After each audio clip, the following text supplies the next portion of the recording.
నమస్కారం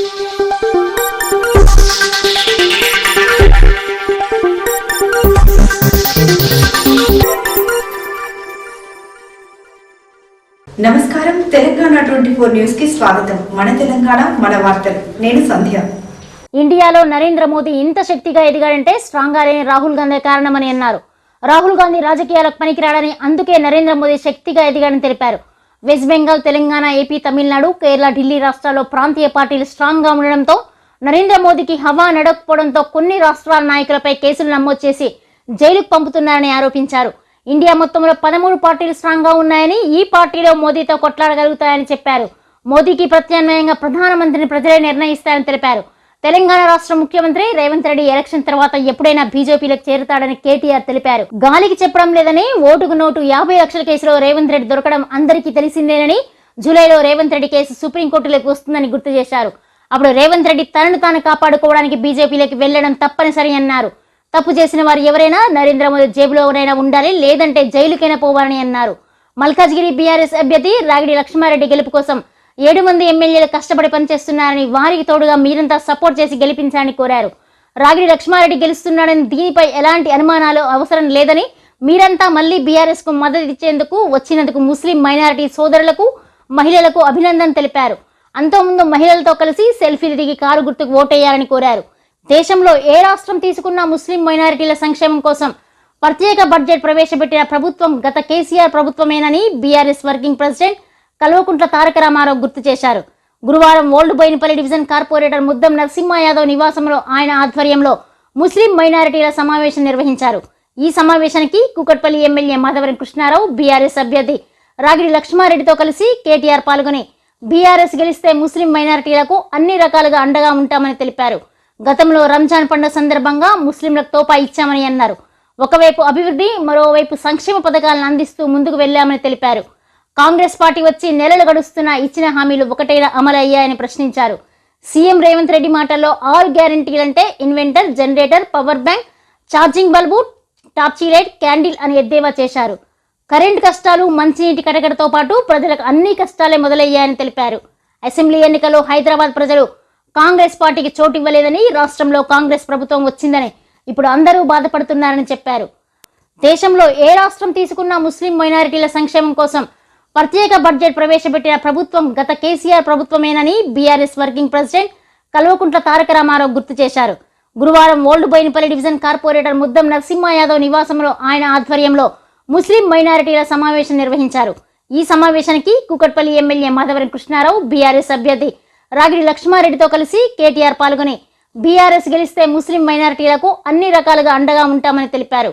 గతంలో రంజాన్ పండుగ సందర్భంగా ముస్లింలకు తోపా ఇచ్చామని అన్నారు. ఒకవైపు అభివృద్ధి, మరోవైపు సంక్షేమ పథకాలను అందిస్తూ ముందుకు వెళ్లామని తెలిపారు. కాంగ్రెస్ పార్టీ వచ్చి నెలలు గడుస్తున్నా ఇచ్చిన హామీలు ఒకటైనా అమలు అయ్యాయని ప్రశ్నించారు. సీఎం రేవంత్ రెడ్డి మాటల్లో 6 గ్యారంటీలంటే inverter, generator, power bank, charging bulb, torch light, candle అని ఎద్దేవా చేశారు. కరెంటు కష్టాలు, మంచినీటి కటకటతో పాటు ప్రజలకు అన్ని కష్టాలే మొదలయ్యాయని తెలిపారు. అసెంబ్లీ ఎన్నికల్లో హైదరాబాద్ ప్రజలు కాంగ్రెస్ పార్టీకి చోటు ఇవ్వలేదని, రాష్ట్రంలో కాంగ్రెస్ ప్రభుత్వం వచ్చిందని ఇప్పుడు అందరూ బాధపడుతున్నారని చెప్పారు. కాంగ్రెస్ ప్రభుత్వ హయాంలో మసీదులలో పనిచేసే వారికి జీతాలు కూడా ఇంతవరకు ఇవ్వలేదని తెలిపారు. మా బీఆర్ఎస్ అభ్యర్థులకు మద్దతు ఇవ్వండి. 12 మంది ఎంపీలు గెలిస్తే ఈ రోజు నుండి 6 నెలల తర్వాత మళ్లీ కేసీఆర్ ప్రభుత్వం వస్తుందని జోస్యం చెప్పారు.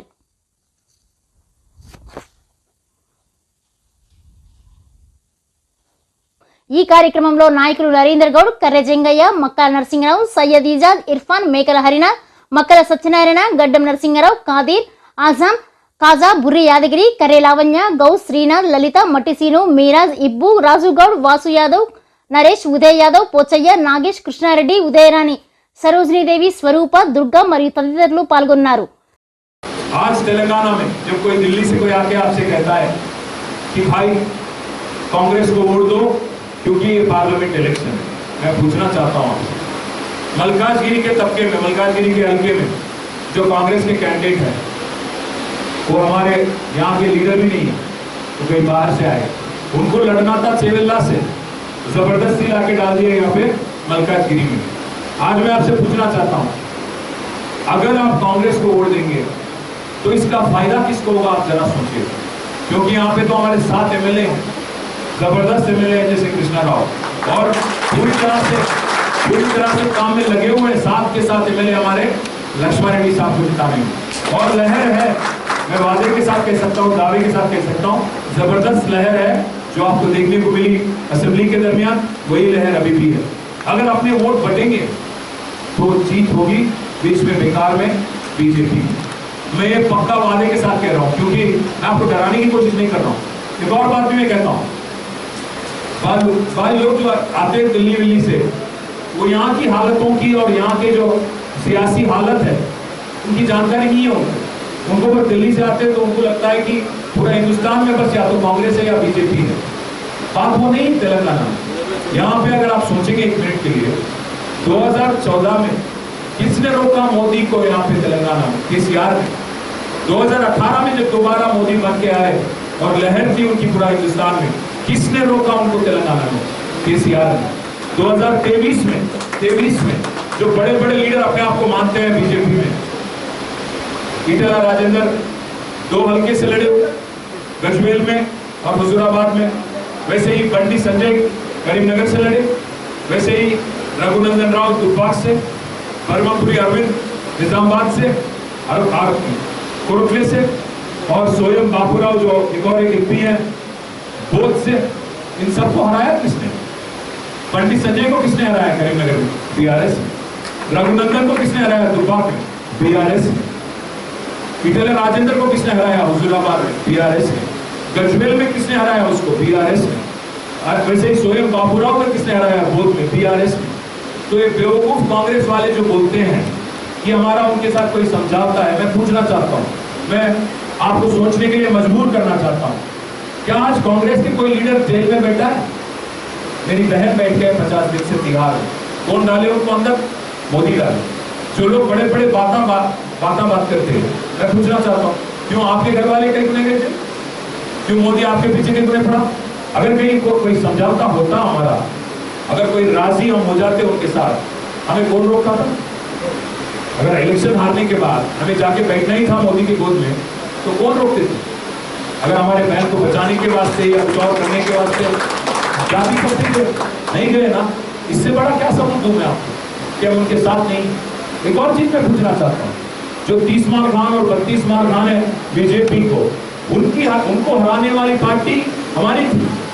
मैं एक और चीज आपसे कहना चाहता हूँ, गोसा महल जो हल्का है जहां से वो राजा सिंह जीत के आया, इस बार अगर राजा सिंह जीता तो किस वजह से जीता? कांग्रेस वहां पे एक डम्मी कैंडिडेट को टिकट दी जिनका जमानत जब्त हो गया। अगर कांग्रेस सही कैंडिडेट को वहां से लड़ाती तो मैं बोलना चाहता हूं आपको, हम जीतते वहां पे और राजा सिंह को हराते। तो सही बात है दोस्तों, आप सोचो पिछली बार 4 बीजेपी कैंडिडेट कैसे जीते पार्लियामेंट में तेलंगाना से? क्योंकि कांग्रेस ने पूरी तरह से उनकी ताउन की, करीमनगर में और निजामाबाद में और आदिलाबाद में। ये हकीकत है। अगर आप नहीं समझेंगे, कोई दिल्ली से कोई आके आपसे कहता है कि आप कांग्रेस को वोट दो, भाई मैं क्या कहूं आपसे? अगर आप देंगे कांग्रेस को वोट, नुकसान होगा आपका, हमारा फायदा होगा बीजेपी का। ये आप सोच लो, समझ लो। मैं बार बार कह रहा हूं, नुकसान होगा आपका, हमारा, और फायदा होगा बीजेपी का, निकल जाएगा बीजेपी बीच में। ये मैं मल्काजगिरी की बात नहीं कर रहा हूं। सिकंदराबाद में आज एक जबरदस्त कैंडिडेट है हमारे पद्माराव गौड़ साहब, वो भी जीतेंगे और वो भी हराएंगे किशन रेड्डी जो वो और ईटेला राजेंद्र जो कैंडिडेट है यहाँ पे मल्काजगिरी, लक्ष्मण रेड्डी साहब, उनको हराएंगे। आप इनका ताउन करिए। मैं बस इतना ही कहना चाहता हूँ आपसे, हमने कभी भी उनको एक मौका तक नहीं दिया तेलंगाना में घुसने की बीजेपी को। आपको मैं एक और चीज भी समझाना चाहता हूँ। आज अगर मोदी की सबसे बड़ी ताकत है हिंदुस्तान में कोई, तो वो है राहुल गांधी और उसकी बेवकूफी। मैं खुल्लम खुल्ला ये बात कर रहा हूं। ये आदमी अगर ठीक होता, ये आदमी अगर सही होता, तो आज हालत ऐसे नहीं होती। सबसे बड़ा कार्यकर्ता है, सबसे बड़ा एसेट है मोदी का राहुल गांधी। वो इस वजह से मैं कह रहा हूं, ये आदमी नाकाम है, ये आदमी से नहीं होगा, उसमें काबिलियत नहीं है लड़ने की, उसमें दम नहीं है। वो खुद भाग जाता है अमेठी से, वो क्या लड़ेगा मोदी के साथ? मैं पूछना चाहता हूँ भाई, आप एक मर्तबा सोच लो, ढंग से सोचो। जहां कहीं कांग्रेस की हुकूमत थी, वहां मोदी ने उसको आसानी से तोड़ दिया कमर। मध्य प्रदेश में तोड़ा, कर्नाटक में तोड़ दिया, गोवा में तोड़ दिया, क्यों नहीं तेलंगाना में तोड़ पाया? हमारे एमएलए भी खरीदने आए थे यहाँ पे, पकड़ के अंदर नहीं डाल दिए स्वामी जियों को, 4 ब्रोकरों को अंदर नहीं करे, डीएम संतोष पे केस नहीं करे, अब दिल्ली में तोड़ने की चक्कर करे, नहीं चला चाल, इसलिए केजरीवाल को ले जाके अंदर डाल दिए। ममता को तोड़ने की कोशिश करे बंगाल में, नाकाम हुए। झारखंड में कोशिश करे हेमंत सोरेन को तोड़ने की, नहीं चला चाल, इसलिए सोरेन को अंदर कर दिए। अब वहां पे चेन्नई में कोशिश कर रहे हैं, वहां पे भी नहीं हो रहा, इसलिए स्टालिन साहब के दामाद पे केस कर दिए। केरल में भी कोशिश कर रहे हैं सीपीएम पार्टी को तोड़ने की, नहीं चल रहा, उनके बेटी पे केस कर दिए। मैं पूछना चाहता हूं भाइयों, जहां कहीं कांग्रेस है वहां तोड़ना आसान, जहां कहीं रीजनल फोर्सेस हैं वहां नहीं हो रहा बीजेपी का काम। क्यों? क्योंकि ताकतवर लीडर चाहिए, लीडर में दम चाहिए, जद्दोजहद करने की एक शक्ति होना चाहिए। वो आज राहुल गांधी और कांग्रेस में नहीं। एक चीज आपको जानकारी मिलना चाहिए, 543 सीट है लोकसभा, 3 सीटों में कांग्रेस ऑलरेडी उनके कैंडिडेट निकल गए बाहर। जानकारी ले लो आप, कांग्रेस कुल मिला के लड़ रही है 320 सीट, 543 में से कांग्रेस लड़ रही 320 सीट, उनमें से 3 कैंडिडेट ड्रॉप आउट हो गए, यूनानिमस लिख के दे दिए, इंदौर में, सूरत में और कहीं और एक जगह। 3 जगह कांग्रेस के कैंडिडेट निकल गए, वापस चले गए, तो बीजेपी को यूनानिमस बना दिए। इसलिए मैं कह रहा हूं भाइयों, कांग्रेस में वो दम नहीं है, वो काबिलियत नहीं है बीजेपी के साथ लड़ने की। हाँ, फिर क्या करें? मोदी नहीं तो कौन?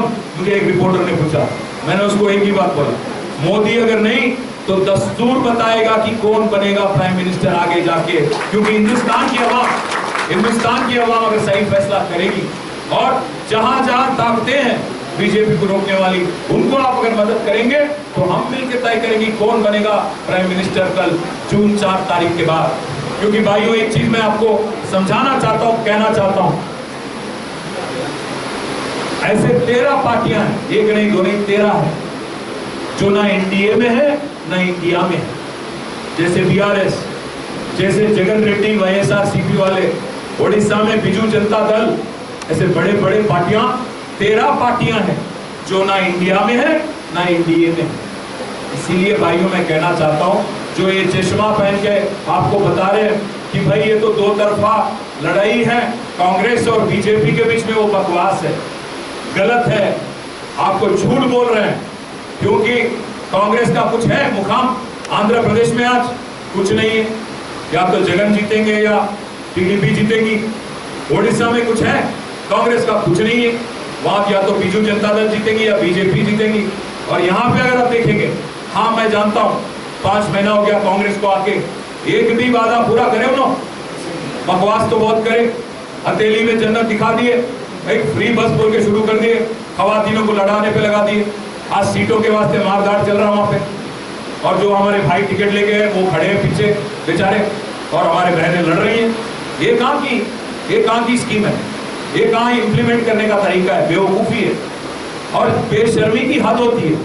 बाहर लिखते हैं, आ रहा था मैं बोर्डिंग पे देखा, रेवंत रेड्डी साहब ये कहते हैं कि मैंने 6 गारंटी में से 5 गारंटी इंप्लीमेंट कर दिया, हो गया कहते। कहाँ हुआ, कब हुआ, मेरे को नहीं मालूम, आपको नहीं मालूम, चमत्कार हो गया, जादू कर दिए। आया आपको किसी को एक क्या बोले, 1 तोला सोना देता हूं बोले, मिला? 2500 मिला आपको? 4000 मिला किसी बुजुर्ग को? तो कहाँ इंप्लीमेंट करे भैया? इसको झूठ बोल रहे हैं। इस वास्ते में बोलो, इमाम मौजनों को कम से कम तनख्वाह नहीं दे रहे हो, क्या है? और जनवरी महीने का वजीफा तक नहीं दिया, आसरा पेंशन, उसको भी चोरी कर लिए।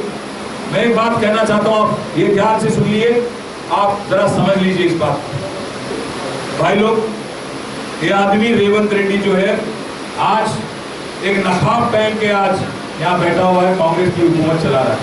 ये आदमी टिकने वाला नहीं है, याद रख लो, ये आदमी टिकेगा नहीं कांग्रेस में। ये आदमी इलेक्शन के बाद, चिचा आप मेरे से पूछ रहे थे कि आप जाएंगे क्या बीजेपी में, मैं आपको आज बता रहा हूँ, लिख लो। ये आदमी इलेक्शन के तुरंत बाद पहला जंप मारने वाला बीजेपी में रेवंत रेड्डी होगा, लिख के रखो। मैं ऐसे ही नहीं कह रहा हूँ, भाई लोग। आप 1 मिनट के लिए सोचो इसका क्या हालचाल रहा पिछले 5 महीने। वहां राहुल बाबा बोलते हैं कि चौकीदार चोर है। चौकीदार तो आप जानते हो, राहुल बाबा बोलते चौकीदार चोर है, रेवंत बाबा क्या बोलते मालूम आपको? नहीं, चौकीदार हमारे बड़े भाई।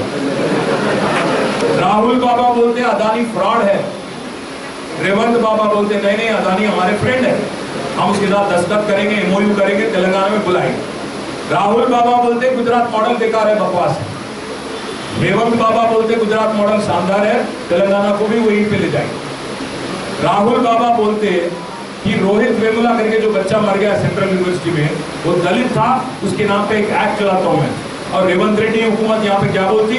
नहीं वो दलित ही नहीं था, वो बीसी था, उनके कोर्ट में डाल दिए।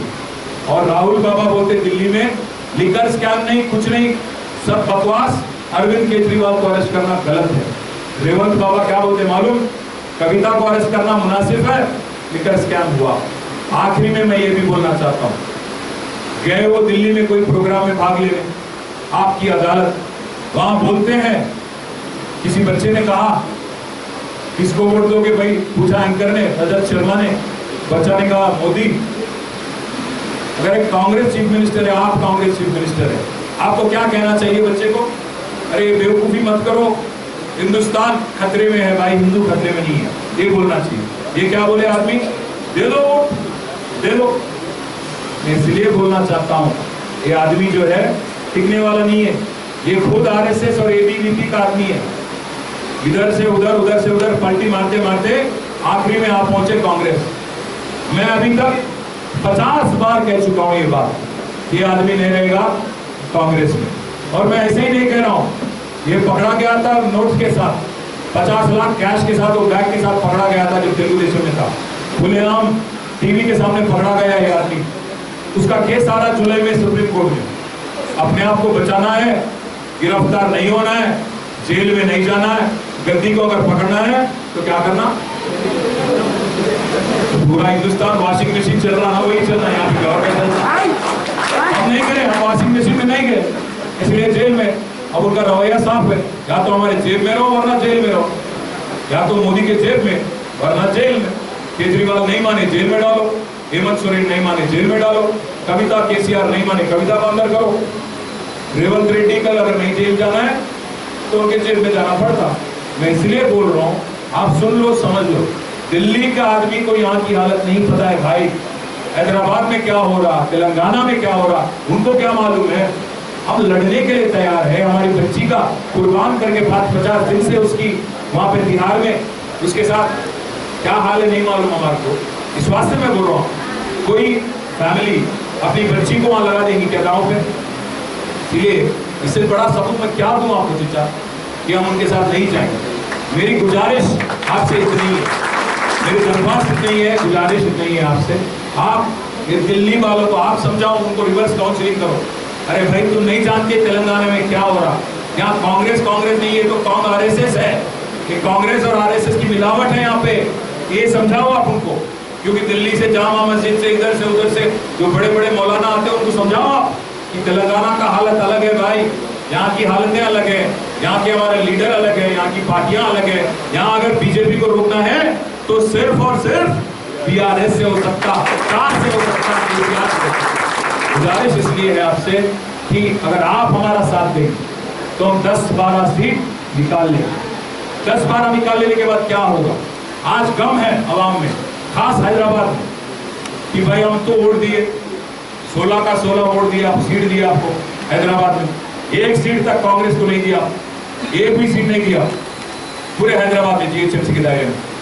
फिर भी हमारी हार हुई क्योंकि अजलाओं में लोगों हथेली की जन्नत के चक्कर में वोट दे दिए कांग्रेस को, मान गए, अब उनको भी एहसास हो गया गलती कर दी। इसलिए मैं कह रहा हूं, जो एक गम है आप में कि भाई केसीआर को हम गंवा लिए, केसीआर नहीं रहा, बिजली की किल्लत, केसीआर नहीं रहा, आज पानी की सहूलत, फिर एक बार वही हाल 10 साल पहले जो कांग्रेस के टाइम में था। 6 गारंटी कौन से है मालूम है आपको? 6 गारंटी मालूम ना कांग्रेस के आपको क्या क्या है? मैं सुनाता हूँ। एक गारंटी है इन्वर्टर, दूसरा गारंटी है जनरेटर, तीसरा गारंटी है आपको पावर बैंक लगाना, चौथा गारंटी है चार्जिंग बल्ब लगाना आपको, 5वीं गारंटी है कैंडल बत्तियां खरीद लो, और 6ठी गारंटी है टॉर्च लाइट खरीद लो चचा, क्योंकि कांग्रेस जब तक है बिजली नहीं देगी, अंधेरा नाम है फिर से। इसलिए मैं कह रहा हूँ जो हालातें सुधरने वाले लीडर हैं, जो हमारे सहूलतें प्रोवाइड करने वाले लीडर है हमारे केसीआर, उनकी ताउन करो, उनकी मदद करो। उनके जो नुमाइंदे हमारे लक्ष्मण रेड्डी मल्काजगिरी से, उनको आप आशीर्वाद दो। वादा आपसे है, जब तक जिंदा रहेंगे तब तक सेक्युलर ही लड़ेंगे। मैं एक चीज कहता हूँ, बार बार कहता हूँ, चाहे गर्दन भी काट दे, सर नहीं झुकाएंगे उनके सामने। मैं वादा करता हूँ, डालेंगे जेल में देखेंगे फिर पर। हर कोई तो जेल में जरा बड़ा लीडर बन रहा आजकल, इसलिए कहीं तो भी कोई कम नहीं। मैं आप सभी भाइयों से रिक्वेस्ट करना चाहता हूँ, जिस कदर आपने मदद की, जिस कदर मदद की आपने कृष्णा राव साहब की, और जैसे आपने जिताया हमारे भाई को, आप लक्ष्मण रेड्डी भाई को भी जिता लीजिए जरूर। बाकी बहनों को, भाइयों को भी समझाइए। कल जुम्मा है, मैं जानता हूँ, कल जुम्मा है, मैं जानता हूँ। मस्जिद पे जहाँ कहीं भी आप नमाज पढ़ने जाते, गुजारिश आपसे यही है, मेरी दरख्वास्त आपसे यही है, बाकी लोगों को भी, बाकी भाइयों को, बहनों को समझाओ। क्योंकि इधर बहक गए कोई दिल्ली वाले के बातों में तो नुकसान होगी हमारी और आपकी, और फायदा होगा भाजपा का, बीजेपी का। आप याद रखो, बाकी भाइयों को समझाओ और केसीआर को मजबूत बनाओ। इस वास्ते मैं बोल रहा हूँ, अगर आप 10-12 सीट हमें दे दिए 6 महीने के अंदर, फिर केसीआर। ఇవి న్యూస్ అప్డేట్స్. మరిన్ని అప్డేట్స్ కోసం చూస్తూనే ఉండండి తెలంగాణ 24 న్యూస్.